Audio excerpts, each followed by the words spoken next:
act now, if everybody doesn't take this serious, this program is going away. It's not a joke. It's not, something to take lightly.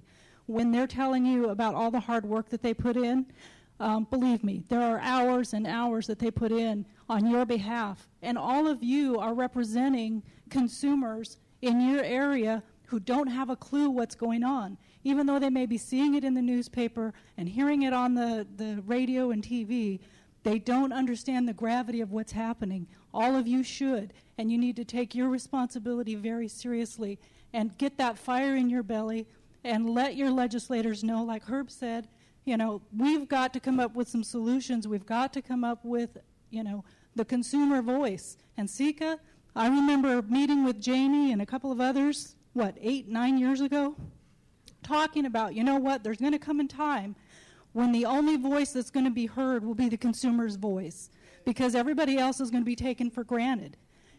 Well, now we've got it. We've got the consumer voice. You guys are organized.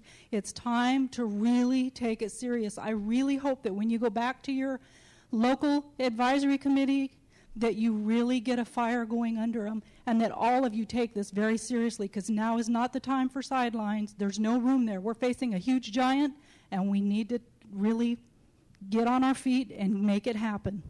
That's all. Thank you. It's a good idea. Anyone else like to speak? Fran. Oh, we've got a bunch over here. Okay, sorry. My name is Sister Maria Luisa Valdez from the Imperial Valley. Many of the people that live in that part of the state are Hispanic speaking, almost I would say 90%. We need to have more information in Spanish going out. For example, this paper. We need not only in the Spanish language, which is the highest rate here in the state of California, but let us also have in a Korean language, Chinese language, all the languages. Many of our providers, the consumers and caregivers, do not understand what's going on because they do not understand the English language at this time, and we have to be sensitive to them. We need to provide all the information in the languages that are found in California. Sure, go ahead. Thank you. There's one there, and then you. I'll hold it for you. Maria. Ayakui. Hello. My name is Jean McCovey, and I'm from Humboldt County. I have been a quadriplegic for 29 years, over half my life. I was 28 when I broke my neck in a car wreck. But in 1995, I had the privilege of going to China for the Fourth World Conference on Women.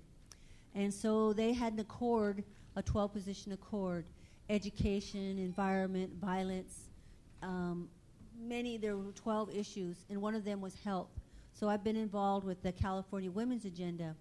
So when we came back to California, we convened California Women, and we became the California Women's Agenda, whereby we accepted that 12-position accord. And these folks here have been talking about telling our story. We have a governor that has earplugs in his ears. We have a governor who has an agenda.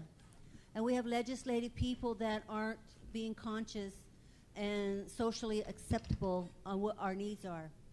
So one of our things that we can do, possibly do, and this is what I'm trying to talk about right now, is that in our stories, and as women, there is going to be a conference in the United Nations. It's called Beijing Plus 15. So it's a women's conference in the United Nations. So I would respectfully like to take some of our women's stories, and it can be otherwise, but our women's stories could go back to the UN as part of the California Women's Agenda, saying this is our disabled women in California. This is what our California women are going through. And I think that this is a clear voice in that I'm really sad for our governor, and I pray for him and his council all the time, and his family. And you can only uplift people, and you can only pray for them. So at this time, we can sidestep that and tell our stories and let the other people come to their own judgment as to what California government is doing, trying to balance the budget on the most needy people of California and cutting our programs. This is, it amounts to genocide. Thank you. We have time for two more.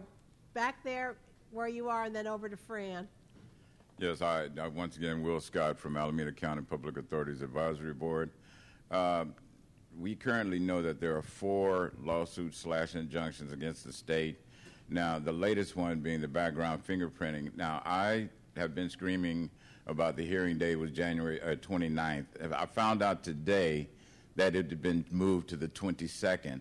I, as a provider, wanted to be in that court when you know, in the hearing, okay, because I felt it was important for the judge to see bodies there, okay. What I feel is important is that when these hearings, you know, are going to be reconvening, that that the consumers and the providers be informed, so that way we can have as many bodies in the courts, outside the courts, so that the judge sees these people and think about what decision they're going to make at the time when they're getting ready to make it. But if there's nobody in the courts, then, you know, it's a different type of a scenario.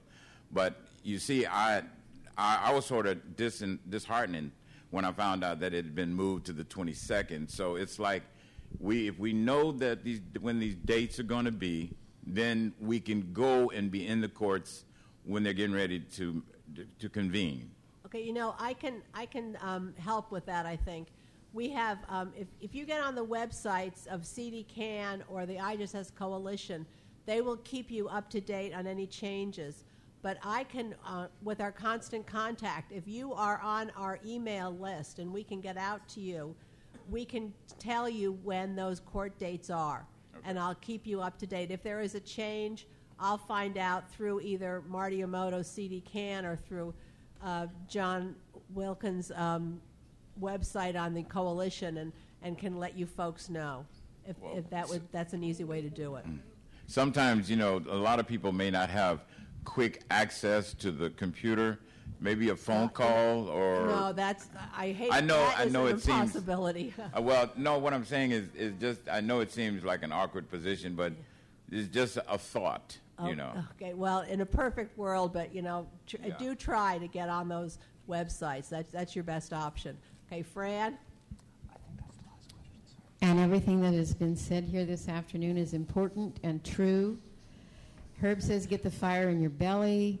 We want to do big rallies. There are some things you can do right here. I offered to help people write letters. These people gave me permission to read the letters that they've written. Not much fire in the belly, but it all comes from the heart. I just have 3 letters I wanted to share with you, and I'll bet you too could write. Wouldn't it be great if we got 50 letters out of this group by tomorrow? Dear Senator, my IHSS worker is very necessary. I have 12 hours a week. Without her, I would never buy groceries. She irons my clothes, she vacuums, washes the kitchen floor. She helps me take a shower. I have fallen in the shower twice. Without this IHS worker, I would take unnecessary risks. Please don't let there be any cuts to this program. Sincerely. That's the first one. The second one, Dear Senator, I'm writing to you about the governor's proposed cuts to the in-home supportive